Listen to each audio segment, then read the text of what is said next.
If the dogs can do it, so can I. Woo! Welcome back, adventurers. I hope you've hit subscribe because I'm bringing you new training tips and stories every day as I train for my first 100 miles. So today I want to tell you a little bit about what got me into ultra running in the first place. When I ran my first half marathon, I hated it. I thought it was the worst pain in the world. I swore I would never run again. And then, I gained the freshman 15 and figured I should probably start doing some exercising. I was like, all right, well, running is easy enough, even though I hate it. But as I started to talk to people that had done more running, I remember this one girl telling me about Haruki Murakami's book, what I talk about when I talk about running. And she said that it had inspired her to run her first full marathon. So I thought, okay, I'll give it a shot. And I read it, and it did. It made me feel inspired, like maybe I could do 26.2 miles as well. Now, I was never an athlete in high school. While my brother was at soccer practice and my friends were at softball, I played ultimate frisbee for a little bit and I dog sledded. That was my sport. So I would spend winters in Montana training and running 50, 100-mile races with my dogs. My dogs would be running. I would just be holding onto the sled for dear life or taking care of them. But I loved it. I loved my dogs. I loved taking care of them. I loved being out on the trail for hours. I loved my mentors. They inspired me. They ran 1,000-mile races with their dogs. And I think that's where I first fell in love with that sort of solitude on the trail and the kind of in the zone high you get that's very similar to a runner's high. When you're dog sledding, you experience a lot of the same things that ultra runners do. Hallucinations when you're out for longer than 24 hours because of lack of sleep. The dogs get plenty of rest, but you spend all your waking hours taking care of them. And the being alone, and also that feeling that your life kind of depends on what is on your person right at that moment. So in the case of dog sledding, my life depended on the dogs. And I had to take care of the dogs because without them, I would be alone in the middle of nowhere, Montana, on a mountain in the snow by myself. But with them, there's this lifeline and this connection that goes very deep. It's deeper than anything you can get with a pet, really, because you are relying on them for your life.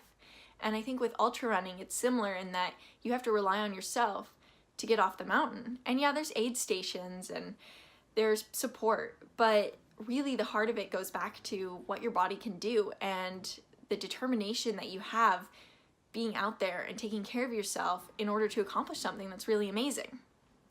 So when I went to university, I went to college up in Canada, I couldn't keep my dogs with me. So they lived on the farm with my mom in Seattle, and they loved doing smaller training runs, but I felt like I was missing out on a huge part of my life.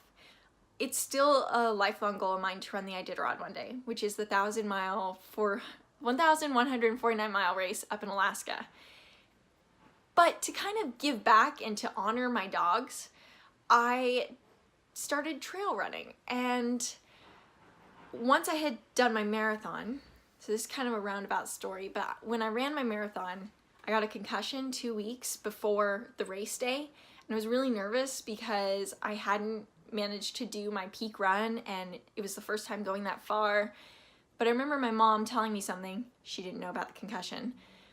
But I remember her telling me when I was nervous to just look at it like another training run. She was like, don't think about it like it's this big race. Look at the marathon like you're training for something bigger. And I guess I took that to heart because I was just starting to get into books like by the Know Me athlete, who's an ultra runner, and he was talking about doing distances of 50 and 100 miles, and I was feeling really inspired by that. So as soon as I finished the marathon, I thought, I've got to sign up for a 50. And I did. I found one that I loved. It was called the LeGriz 50 in Montana. And I picked that one because it was back where I was training with my dogs. It was one of the mountains where I wasn't too far from running races with my dogs. And I thought, if I can do a 50-mile race with my dog team, I can run 50 miles on foot to honor them.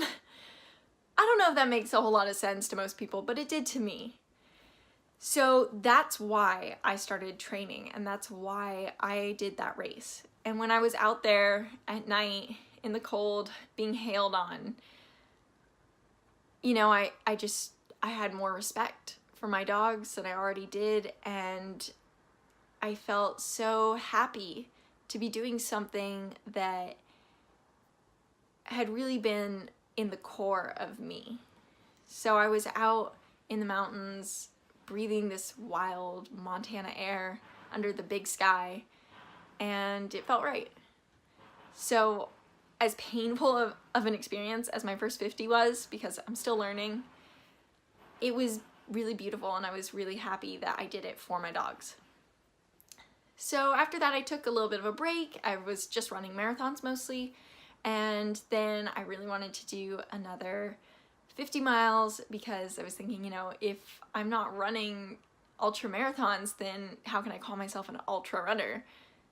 I did my second 50 miles, and now I really want to do my first 100. That has been the goal from the very beginning since I heard about this crazy sport, and that is the furthest distance that I ever ran with my dogs. So I'm going to be keeping them in mind, keeping them in my heart as I train for this. Two of my really good sled dogs that I ran all my Montana races with, they were really old boys. I ran kind of the C team, so it was like the retired sled dogs, and they passed away 2 years ago and like 4 years ago. So they will be with me on that trail, and I'm really excited. This has been a goal of mine for years, so I'll let you know how it goes. I'm so happy that you're on this journey with me. What was it that got you into ultra running? I'd love to hear about it down in the comments, and I'll see you tomorrow.